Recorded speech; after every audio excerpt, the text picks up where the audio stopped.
You still play any chess? A little bit, yeah, not too much. I watch Spica play sometimes, and I was like, he's like 250, and I was like, I've never seen that number before. 250? Dude, I'm like, I go from like 8 to 900 perma, Yeah. and then I'm just, it's so weird, dude. It's like, sometimes I'm just in the zone, and I feel like it actually feels like I'm playing well, like I'm predicting what they're doing. Yeah. But then I'll just like play randomly like before bed and just be mind off and lose like 100 points consecutively without winning a game. And I'm just like, wow. It's, Oh, there goes all my pieces. Yeah. Hey guys, welcome back to the Cloud9 Kia Forecast, episode 8. Today we got a very special guest, Mr. Croissant. Hi, thanks for having me. Yeah, thanks for coming. So why don't you give us a little introduction for people who might not know you yet? So most people know me from my time on CLG and then into NRG in the LCS, and I was the general manager and strategic coach for the team. And we won LCS in 2023, and then we went to Worlds and we made top 8. How did you get started in all this, like league coaching? And I mean, we worked together a little bit in Optic back in the day. I don't know how much you'd been doing before that. I think you weren't a coach back then. You were like analyst or I think assistant coach. Yeah, that was my first LCS gig.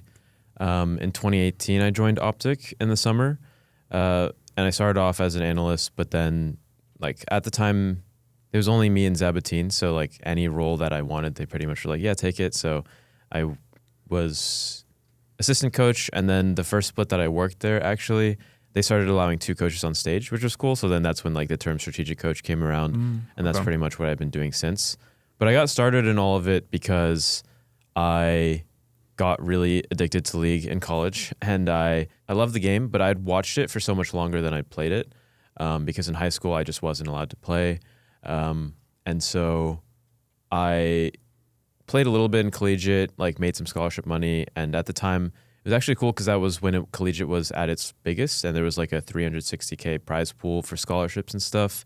But I really got my way into LCS and like higher tier professional play when there was a TSM versus G2 game in 2017 at MSI. And at the time, I think TSM was like a Wild Turtle version when Doublelift was like on a break or something.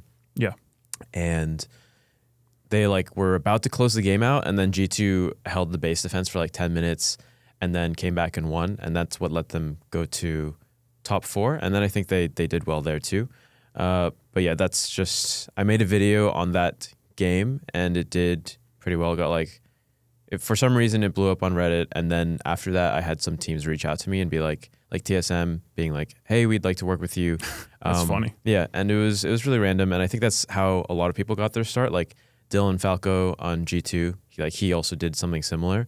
But I wasn't able to make the full jump into it because I was still in school.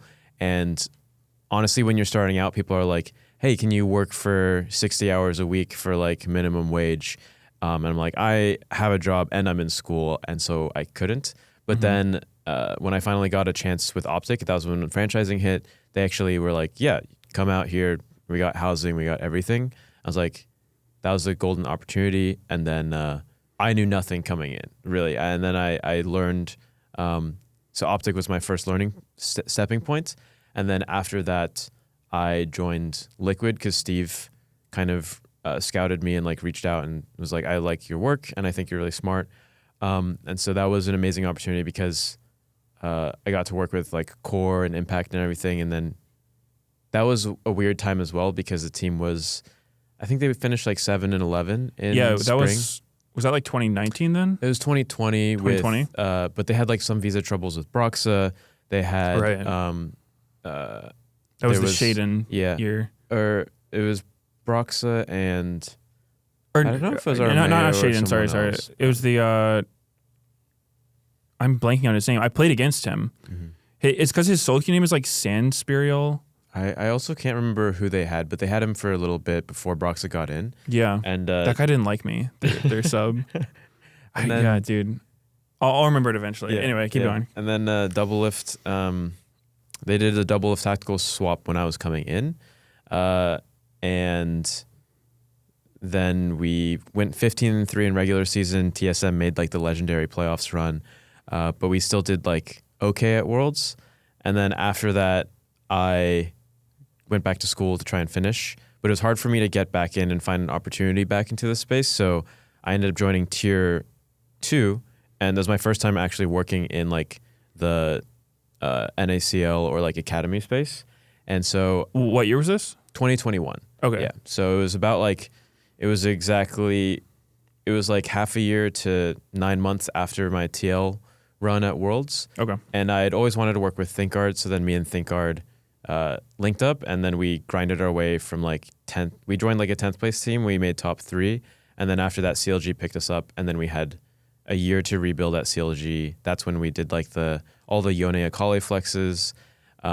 And we almost made Worlds, but we narrowly, I think we might have gotten reverse swept by TL. That might have happened. Hate it when that happens. Yeah. I think that's the only time that's ever happened to us. And then next year we got FBI, and we made a run. So yeah, that's pretty much everything. Hell yeah. That's cool. So backing up a little bit, you said you were in school, addicted to League. I think that's how a lot of us got our start. Yeah. Was this kind of like your goal, or do you feel like it just sort of happened? Because you mentioned you had a job, you were in school. Mm-hmm. When you made that first video that blew up, the TSM versus G2 one, did you expect any of this would happen, or did you just make it because you enjoyed it and then, kind of just domino effect? I tried to treat that first opportunity as like I tried a lot of stuff. I tried like consulting, investment banking. Those are like the traditional routes, especially from where I was at in university. And I was not, like, I could see myself doing it, but I could also see myself being not like completely miserable, because I know some people are like, I can't do this at all. I can usually stick through with something, but I could see myself regretting it down the line. And so when I had the Optic opportunity, I treated it as kind of like a summer internship, because it was perfectly in between, like I finished my classes in like May, or I actually finished like first week of June, and then I flew out the day that I took my final, and I landed in Santa Monica, and they were already practicing for like 3 days. But then I was here from June until end of August, that split, and then I went back to Chicago. That was really special because like every day waking up, going to sleep, I was thinking about League and I was enjoying it. Yeah. And a lot of people, when their hobby or passion turns into their work, it's like hard to sustain. But it was like every day was a new puzzle. Every day was, and I got to like work with people that cared about the same things that I cared about. And so it started off like that. And then every year I did try to reevaluate, which is why I think I took a lot more gaps than a lot of other people in the space. Because when you take gaps, usually you can't get back in. Yeah. Right? It's very common. But so it's something that I realized I enjoyed. But then driving all of that, there's like this larger aspiration for, like, my dream is always to win Worlds for North America. And I had like by this year kind of date, and it was crazy because it's like a slight tangent, but the first year that I worked here in LA, I remember there was Rift Rivals, and Perks, Broxa was on Fnatic, Perks was on G2, and there was like a offline TV party or something that they all showed up to. And I remember being like, this is like everyone that, like, there's all these people that I know, and I don't really know anyone. So I know like 3 people, so I would just like sit and like listen to people talking, and like everyone was really nice, of course. But I remember Perks, at the time, G2 and Europe had failed like so many times in a row. I think in 2016, they were known as like G2-8.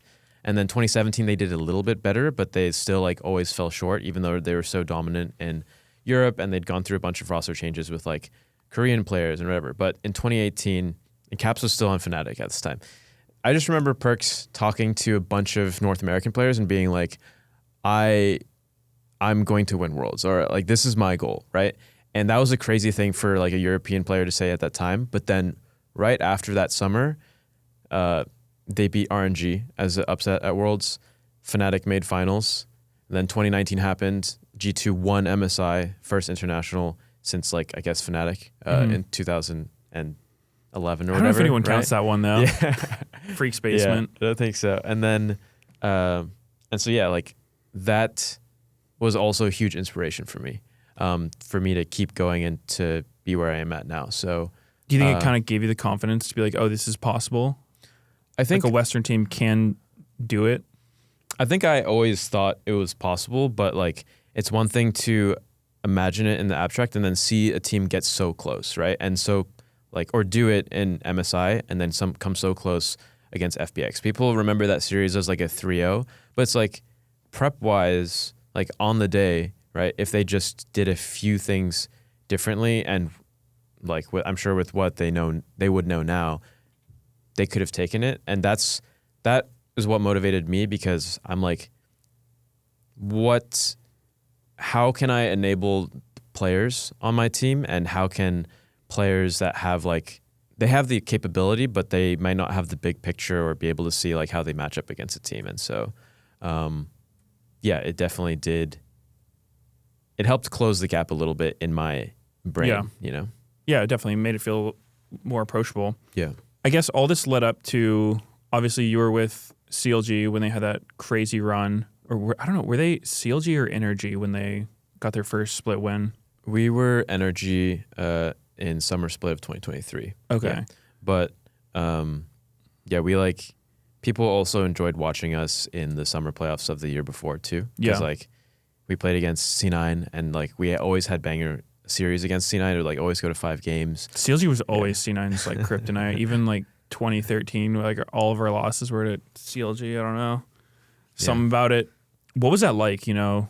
Because, I mean, I'm a little curious from the outside because that Energy team, people would kind of meme on it because, like, when they would go backstage, you'd look at, like, the coach cams. You guys had, like, a full roster of coaches. You had, like, your room was packed. Yeah. You were just jamming them in there. So what was that like working with so many different people? Do you feel like it was helpful? Do you feel like it was, you know, just how it ended up being? Or you know, because I've never worked with that many staff like that. Yeah, I think there's been a lot of interesting conversations about like just coaching staffs and coaching structures and how many do you need, how many is too little, how many is too many over the years. And some high level background is a lot of our coaching structure came from what Golden Guardians was doing and Inero was doing.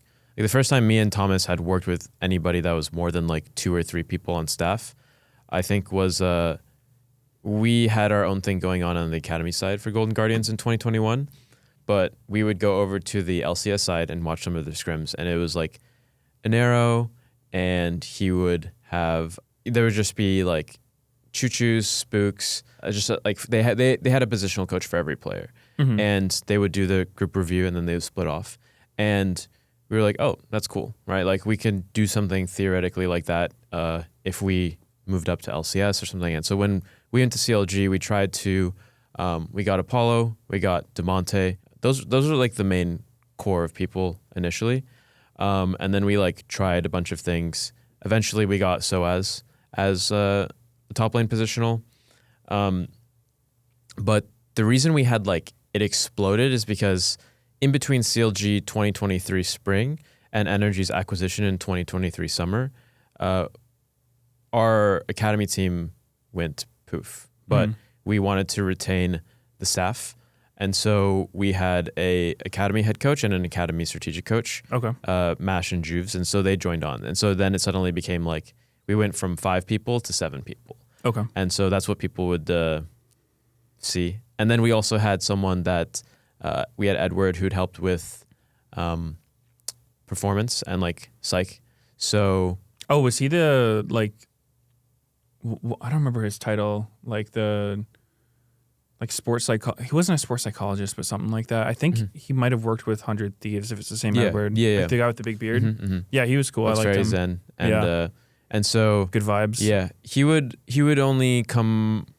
He would do some remote stuff, and then he would be there he was there at the stadium day, which was really helpful. But and so there's like a picture of us on stage that Steve took when he was on the other side when we played in. It was like us and TL, and then the winner of that played C9 in the finals in Newark. And he took a picture when we were all getting ready on stage and the players were warming up, and it was just 8 of us standing there. And so that's kind of like how it all came about. And I really enjoyed it because I think I've always believed that like if there was someone to help me learn how to become a coach when I first started out in 2018, 2019, I would have made a ton of progress a lot faster. And then I would have also been able to help my team that way too. And so I tried to be that for a lot of people transitioning. Like Demonte had not coached at all before, but there was like a couple people on the table for that position, for mid lane positional. And I was like, I really want to work with you, Tanner, because of not just his game knowledge, but also the way that he communicates, the way that he carries himself. So you have all of these base stats, but the things that like those are things that I have expertise on or that I can like help speed up. Yeah, I just really enjoyed working with a large coaching staff.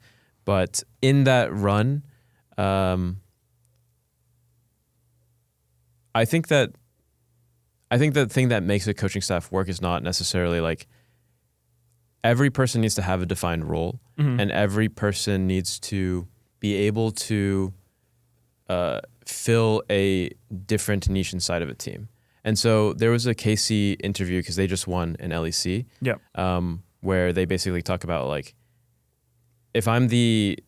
my role as an assistant coach is I'm going to get this mad at my team when they do something bad.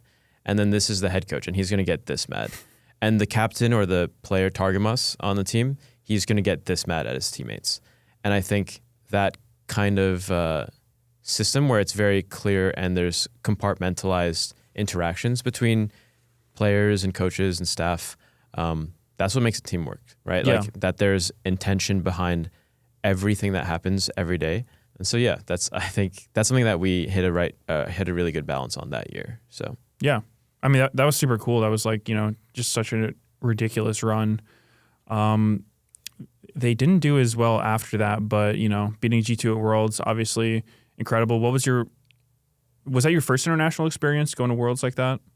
Or I guess you said you went with Liquid? Yeah, with Liquid. Okay, but the Energy one obviously was a little bit more grandiose. Yeah. Beating G2 was like, gave us bragging rights for years that we're still kind of holding on to now. Yeah. I mean, I think it's incredible because I can be kind of pessimistic and I didn't want that to be, I was really proud of what we accomplished, but I also wanted us to be able to push for more the following year. We fell short.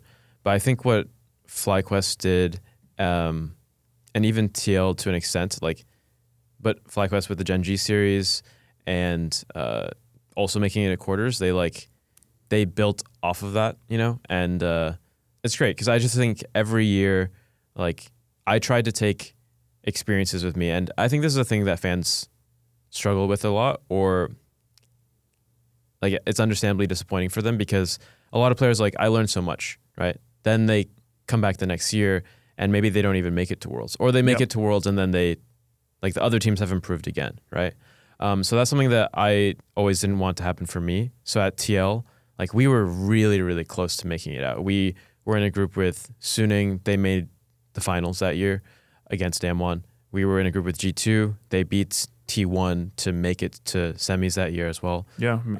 But the main reason we didn't get out was because we went 1-1 against the Taiwanese team. I don't even entirely remember, but that. So we went 3-3, and that's kind of what TL was known for. They would do the perfect 3-3 in groups every single year. Yep. And so I was just next time I make it to an international, I'm getting out no matter what, right? And then we got a good draw, but also we just took every opponent as seriously as we could along the way. And I hope that North American teams keep learning because I do think they're learning. I think they're learning more every year. And we get to see TL play this weekend or this week. So, yeah, I mean, first stand is going to be.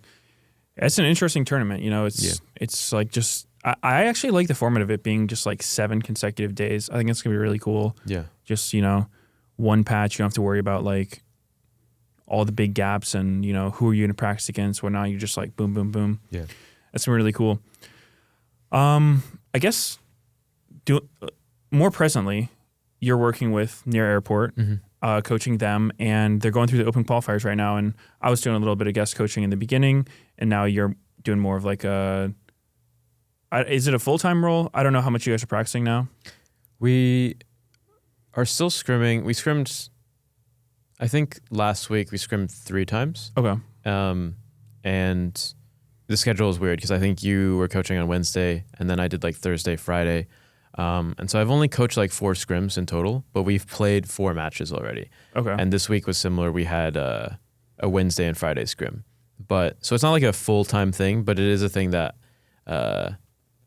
takes up like a good part of my week, and is a lot of fun. Yeah. It's just been a good time. For those who don't know, Near Airport is Doublelift's team that he's recently made, which is, a really, really star-studded Tier 3 team. Mm-hmm. If we're being honest, it's Doublelift, Pobelter, Spica, Biofrost, and TF Blade. Mm. And now, Croissant, you're the coach of the team, and they're going through the open qualifiers. How many rounds have they played so far? I know they played last week. I don't know the total format for the open OQs. So it's 64 teams. There's a couple of teams there's a good number of teams that have academy players or even players that have played in the LCS, I believe. But the 64 total teams in this open qualifier, double elimination, and 3 total teams qualify to NACL. Okay. And NACL, I guess, has like, I think it's 10 spots, but it might be, I'm pretty sure it's 10, not 8. And so that league will be running for the rest of there's like a spring and summer split. And then there's promotion at the end of the year to LTA. Yeah, for the guest spot. Mm-hmm, mm-hmm. And so we've played Saturday and Sunday we played Saturday of last week. We didn't have to play Sunday because we won both matches 2-0. And they're all best of 3s until the qualification matches, and then they become best of 5s. Okay. And then we played yesterday, and we won both of those matches as well. And then today what time is it right now? Okay, so in like 2 hours, we're going to start prepping, but then we play a best of 5. And so it's going to be the first best of 5 Fearless that we've played. That's today? Yeah. Oh, so does that mean if you win this, you guys are in? Mm-hmm. Wow. Okay. So big match. Yeah. So what's that been like coming on the team? Was it Doublelift who reached out to you? How did you end up getting on board with everything? Yeah, so the entire story for how the team, I think they were just talking about, it was like an organic idea that happened between the players. But then at some point they were like, we could try winging it, but with Fearless Draft, like none of them had played in Fearless Draft before.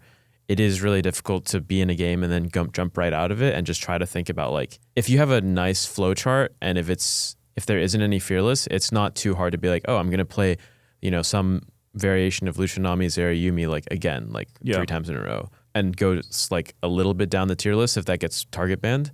But now it's like you come out of a game, okay, 10 champions are gone. What's the next priority? And so they were like, we should try to get a coach, and then, but they weren't sure, and so they're like, we'll try, and like I think you were really helpful in also like filling in when they weren't, they just didn't know what was happening yet because it was really early in the process. But I think Biofrost is what Peter told me. He mentioned like, what about Croissant? I know that he's like, since Energy dissolved, like he hasn't been on a team. And so then all of them, except Blade, who I guess didn't know who I was, they were like, oh yeah, like that sounds good. Like and so then Peter reached out to me. And I was really grateful because I've never worked with any of them. I grew up as like a fan of like all the players. I'd only spoken to any of them like 2 or 3 times. But yeah, it was just a really random opportunity out of nowhere. Like legit, like I had no idea that the idea was even being cooked up. And yeah, so I was in Northern California, but then I was like, I'll get back to you guys. I came back. I was there for Genesis, which is like a fighting game tournament with like a lot of melee and stuff. I watched Mango, the C9 GOAT, like he almost made a super run. But yeah, I got back and I was like, okay, let's get back into League and let's try to figure out how we can make it to NACL and then from there maybe to LTA. Because that project is as exciting to me as like, yeah, pretty much anything else that's happening in North American League right now. So yeah, I mean, it's super awesome. I thought it was a really cool opportunity too, just coming in to get, because like I have obviously never done any coaching at all, but seeing that side of things is interesting. But first, I want to ask, what was your initial impression of the players and working with them? Because, you know, obviously you're a fan of them. Most people who've watched in a league have heard of all these players. Did they match your expectations? Were there any big surprises? Just, you know, what were your impressions? Yeah, I think there's so many people that were like, okay, this is going to be a breeze for them, right? And also a lot of people that were like, they're washed. It was just kind of difficult to track what people expected. And for me, I've always been a person that tries to think about the worst case and then get ahead of it. I expected the team to maybe be a bit overconfident in certain moments, but like still have a lot of strong fundamentals and advantages that way that we could leverage. And I know that early on the team like struggled against a couple teams in scrims or something.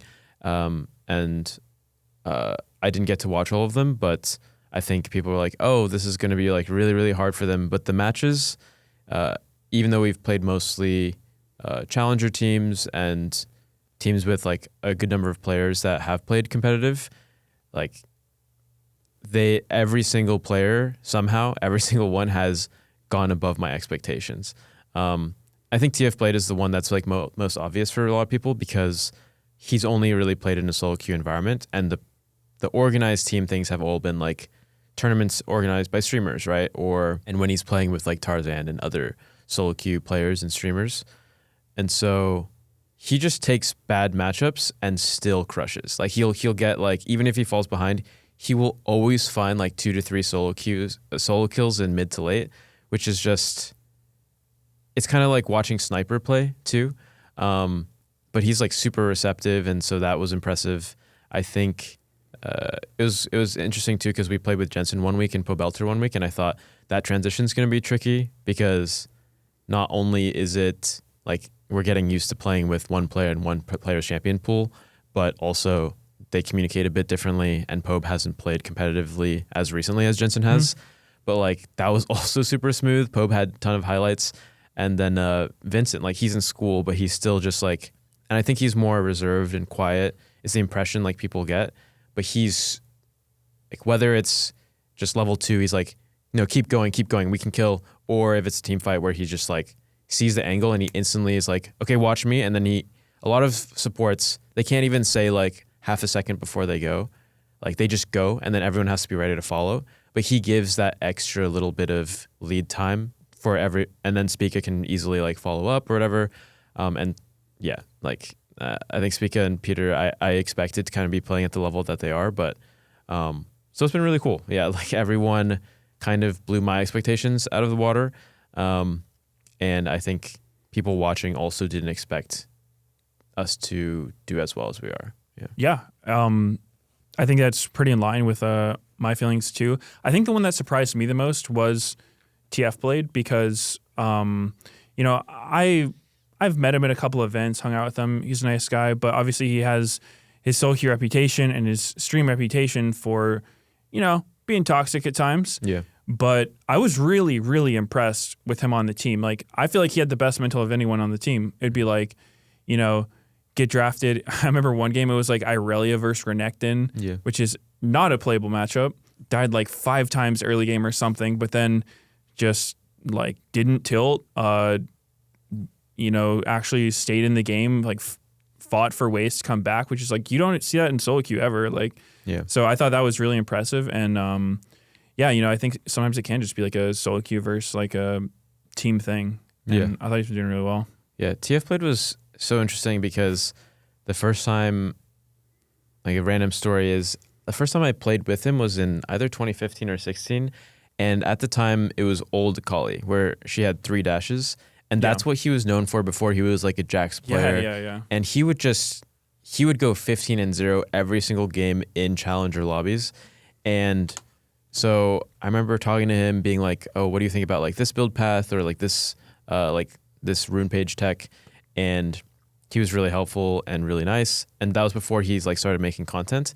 And then I saw him making content and I was like, oh, he like I didn't watch much of it, but like the community discourse is always going to be like lean towards one way, and people I think he definitely probably had toxic moments out like here and there, but things can be really it's really easy to fixate on something and then magnify what it actually was, and then have that be the perception. And so I think one way or another, he is very battle tested, where like the things that you go through in certain solo queue games as a top laner are going to be worse than like even the worst things that happen to you in competitive. True. And it's funny because I've worked with so many top laners that like it's mentally taxing in scrims to like have certain matchup like, and people will be like, never pick me this again, right? Like, or as a coach, you have to work with that, but Blade has been really, really easy to work with. And it's also crazy because he's handling that pressure on stream as well, right? Like if something goes wrong in a scrim, it's just between like you and your team, but like it's broadcasted, right? Yeah. And so I think that's another dynamic that I thought would be tricky. And I'm sure it can get really difficult, like for teams like Los Ratones or something, if they have like a 0-5 day, right? We had 2 and 2 days, 2 wins, 2 losses, and then the other scrims have been like, I think 4-0s or 4-1s or something, but yeah, it's been good. Yeah, that's awesome. Shifting gears, talking about like coaching itself for a bit, because, you know, I had a brief stint of it working with them, and it's interesting to see the other side of it because, you know, I think we always meme a bit when we co-stream with like me and Doublelift that like, you know, I can be uncoachable because I've worked with some coaches who, you know, don't really have the best advice. And I think they were like, you know, probably not that helpful for teams. But being on the coaching side of things, obviously, you know, it's a totally different perspective. And I want to ask you, one of the things that I thought was tricky was when it comes down to drafting, because, you know, the coach is pretty much responsible for the draft if it's bad, but I've always felt like drafting should be more of a collaborative effort rather than, you know, just kind of the coach's sole responsibility. Yeah. So how do you balance picking players what they want to play versus getting a good team comp? Because for me, I always feel conflicted. It's like, hey, Skarner Brahms up. Like, how would we pick that? But then your players just like groaning. They're like, I don't want to play. This is so boring. I'm going to lose my lane. But then like you win the game. Yeah. And versus like, hey, let's do a Nidalee Pyke draft, and then, oh, we're up 5K gold, but oops, we can't team fight anything. Yeah. I think people say, whether it's in League or just in general, any type of sport, that coaching is a lot about people management. And even when it comes to the draft, you think it's about like the X's and O's or about like the, like, it's, I love talking about draft theory. I would talk about draft theory all the time with like just the biggest nerds of League of Legends, whether it's players or, you know, coaches, creators. Yeah. But drafting, unfortunately, like if you want to play that game, you can play with someone on like a draft website and just like, oh, like this is super cool. I ended up with this comp into your comp. But most of the time it is still about people management, right? Yeah. So there's like all these little tricks that you can use. If you've seen, or if people have watched any of our scrims, like Spica will be like, I really want to play Sion jungle, or I really want to play like, and yeah, he gets bored of Skarner or like a lot of meta picks. And I think that's normal. And there's a certain degree where you have to put your foot down, but there's also like experimentation, and what players innovate is what allows you to achieve greatness too, right? Like what Showmaker, Chovy, like a lot of those players have pushed the bounds of what people thought possible with picks, like Kyria as well, right? And so I think finding that balance is just about having a constant dialogue with your players and then trying to see the big picture. And it varies from team to team, because I think, as you said, it is always collaborative, but even a process that is extremely collaborative could end up with, like, when it comes to game day, the coach talking for like 80% of the draft. And then some teams, that's just not the case, right? Mm-hmm. Depending on the player or how vocal people are, or like if the player needs to talk a lot in the draft to feel confidence and then be ready to play something, that's like a thing that you have to balance, right? Mm-hmm. And so I think we could go more into it, but that's like my initial response or my initial reaction to like, how do I balance it? It's just about knowing the player personalities and then finding little ways to meet them where they're at. Yeah, you got to mind game them. You know, just Inception. Yeah, exactly. You got to make them want to play the Braum. Yeah, that's totally valid. Definitely not something I've had any experience with. Is this something that you've learned over your career? You know, what would you say has shaped your coaching style, and you know, what have been some of your best experiences or like most memorable lessons you've learned? I think the cool thing about League for me, and this is very much I think me, because a lot of people and a lot of really great League of Legends players I think have some sort of background in sports, right? And did you play basketball or anything growing up? I feel like you have the build for a basketball player. I mean, I shot a lot of hoops in like the neighborhood, but no, I was more of like a baseball kid growing up. My dad was like our coach. We were the Cardinals, and then a little bit of soccer when I was really young, and then I did lacrosse in middle school. But then pretty much like I got into high school, I started playing WoW, and I stopped going outside. Relatable. Yeah, I think League. A lot of sports have been a gateway. Like people are competitive, and then they go to League, and then they're competitive there. Or for you, like in WoW or whatever game you played, you want to be the best. And I think for me, wanting to be the best in League has allowed me to appreciate all of the different like ways that people apply themselves in other sports. And so, watching different coaches in the NBA, like JJ Redick and Celtics coach, and trying to understand their coaching philosophies, and then like there's been all sorts of influences there. There's been a lot of books and like other things that I've read that have influenced it, but the thing that's had the most influence on my coaching style has been the players that I've worked with. I think the first person that I learned a lot from was Arrow, and then I learned a lot from you when I worked with you as well, even just the short time that we did work together in Optic. And then number one is definitely Core and Impact. Like, I think working with Impact is such a cheat code. That guy is just such a unit. And it's like, even after 2020, I think people don't understand or appreciate enough. Like, he was considered like a weak link on that team, which is why he was kind of like, they replaced him with Alfari, right? Yeah. And then he grinded it out on EG.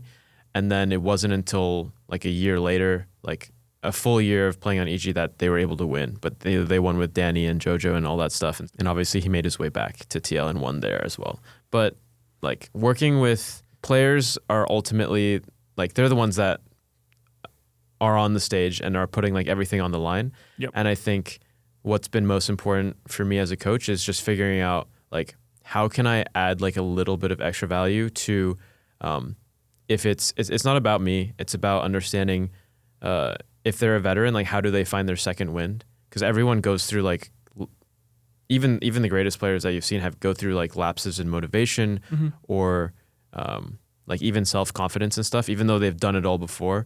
And then for rookies, how to get them on the right path and not like waste time or waste opportunities in their career, because it can be really short, right? Yeah. 100%.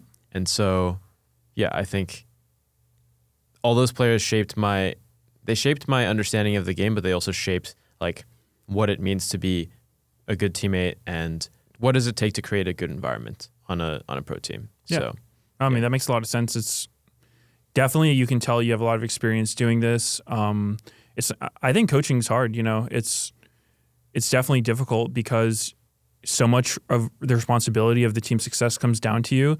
And, you know, like you said, you're not on the Rift. At some point, it's just kind of like you set them up for success and you watch them go. Yeah. I don't want to take too much more of your time. So we just got a fun little Q&A we can do before you head out. And so this first one is, taking turns, can both of you draft an all-time LCS all-star team with a player in every role? And then we decide whose team's better. Okay, let's do it. Yeah, I think it's cooler if we can't choose the same person and we have to, just snake draft it. Okay. All right. So and just any player that's been in the LCS? LTA? Yep, any LCS player, and you know, I guess we can assume like them at their peak. Damn. You can first pick. That's crazy. Should it be like them at the peak of which year? Yeah, just them at their player peak. Like, okay, I'll do Quid. Quid. Yeah, Quid from between 2024 summer to 2025 before Brazil. Okay. Interesting. I'm going to take Impact. We were just talking about, I thought you were going to go Impact for sure. I was thinking about it. Impact and who? I need to take someone that you would want to take. I'll take Core. Impact Core. No import restrictions here. Oh, are there import restrictions? Nah. Nah, we're all in it here. Let's see. I'm trying to think about. Okay, so you got Quid. Okay, I'll go Blabber Berserker. Oh wow, you're gonna take Blabber. Okay. If you're taking Blabber, I will go Inspired for jungle, and I mean I feel like you just gotta go Bjergsen for mid. Yeah, hasn't had the international success, but it's like it's hard to not, when we're looking at LCS as a whole. Yeah, and then you get to see him play with a lot of people he's never played with before, like Impact and Inspired. Yeah. So you're only missing your AD. Mm-hmm. I can't put double lift support or anything. I mean, you could. I don't know if it'd be good. Someone reminded me the other day that Yellow Star played in the LCS, and I was like, "Is that your pick?" That's a throwback. No. So I got Berserker, Quid, Blabber, and I'm thinking 2022 summer Berserker, on Zeri and stuff, and then top lane is hard once Impact's out of the picture. Wow, 2019 MSI finals, that was Impact. 2016 MSI finals, that was Zion Spartan, Darshan. But it'd be either Licorice or Dokla. And Dokla when he was peaking in 2023 summer. You gotta go with Big Dokes. Yeah, Big Dokes, because we both love him. Yeah, he's great. And then for support, I think everyone considers after Core the GOAT to be Vulcan. So, yeah, Vulcan, Berserker. You got C9. You just picked C9. C9 with Quid and Dokla. Yeah. But I could have had Licorice too, Yeah. So. That's good. I'm taking Sneaky for AD carry. Yeah. I was always going to take Sneaky. Okay.